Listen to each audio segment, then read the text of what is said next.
ओए तुम लोगों को पता है असली मैम अपने बेटे को स्कूल लेके आएगी। वो देखो हो रही मैम।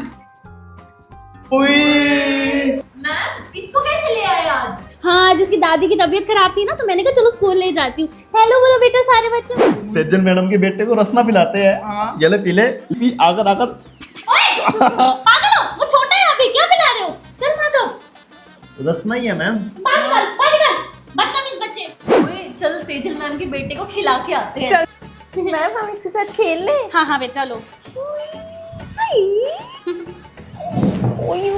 आराम से ये लड़कियों से थोड़ी दूर भागता है।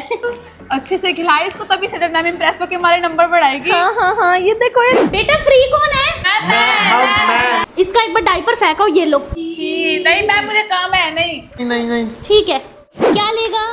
तो दोस्तों टीचर भी तो माँ होती है ना, स्कूल के बच्चों के साथ साथ अपने बच्चों का भी ध्यान रखना जानती हैं वो।